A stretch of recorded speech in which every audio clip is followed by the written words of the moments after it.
इतिहास में कुछ जगहें नक्शे में नहीं दिखती, पर अगर वो गिर जाए तो उस देश का नक्शा बिगड़ जाता है। कुछ लड़ाइयाँ छोटे से कस्बों में हो जाती हैं और उनका हमें पता भी नहीं चलता, पर उनका महत्व इतना ज़्यादा होता है। भले वो बिंदु के समान है, भले ही वो छोटी है, पर उनका महत्व बहुत ज़्यादा होता है।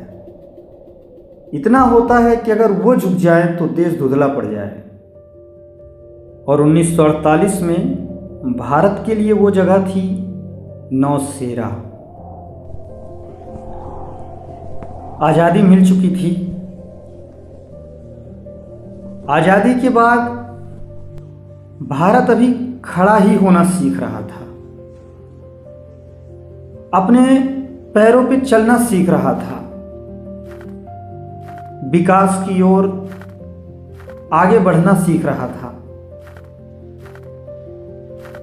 सालों की गुलामी की जंजीरों को तोड़कर बस आगे बढ़ने का प्रयास कर रहा था। और एक तरफ हमारा कश्मीर जल रहा था उस दुश्मनी की आग में, जिन्हें लगता था कि कश्मीर उनका है। वो कोई कसर नहीं छोड़े, उन्होंने कोई कसर नहीं छोड़ी कश्मीर को हथियाने की। कई बार नाकाम हुए, पर नौशेरा के लिए उन्होंने रणनीति फिर से एक बार बनाई। और इस बार रणनीति बहुत ही खतरनाक थी, इतनी कि नौशेरा की धरती को खून से लाल कर दी। पूरा नौशेरा खून से लहूलुहान हो जाए। कुछ आताताई आगे बढ़ रहे थे, काबिलाई थे पाकिस्तान के। कहने को तो ये काबिलाई थे, लुटेरे थे, पर इन्हें पाकिस्तान का पूरा समर्थन था। अनाज औजार हर तरह से पूरा समर्थन था इन्हें। आसमान में काला बादल छाया हुआ है। काली रात इतनी डरावनी हो चुकी है कि अब तो पौधों की सरसराहट भी ऐसा एहसास कराती है जैसे कोई बहुत बड़ी अनहोनी होने वाली है। कदमों की वो आहट, हथियारों की वो खनक, ऐसा मंजर कि सोच के भी रोंगटे खड़े हो जाएं। काबिलियाई लगातार आगे बढ़े जा रहे थे। हथियारों से पर्याप्त थे, हजारों की तादाद थी, पर पहाड़ों के पीछे ना हार मानने वाले कुछ 100-200 सैनिक खड़े थे। साधन पर्याप्त नहीं था और ना ही सेना पर्याप्त थी, पर पीछे जाने का कोई रास्ता भी नहीं था। पीछे था तो अपना देश और वहाँ की जनता, जो उनके दम पे सुकून से बैठी हुई थी,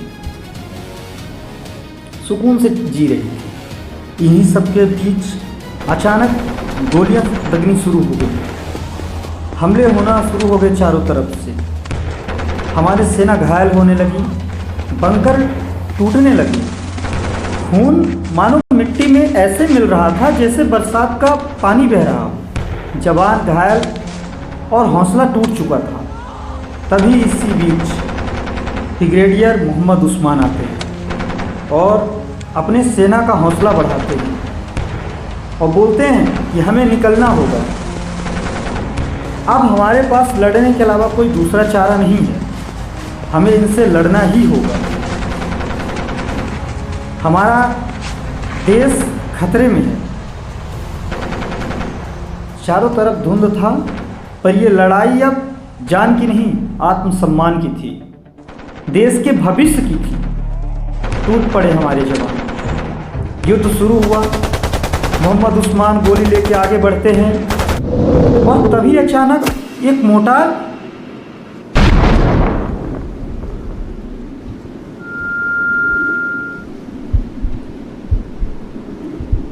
मानो सब कुछ खत्म सा हो गया।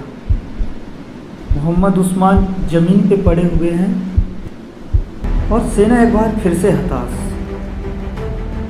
तभी अचानक पता नहीं क्या होता है, हर सेना के अंदर ब्रिगेडियर उस्मान था। हर सेना बढ़ चली थी करो या मरो की स्थिति में। सेना ने हार नहीं माना और फिर एक ऐसा तूफान उबड़ा, ऐसी बिजली चमकी मानो चमत्कार हो गया।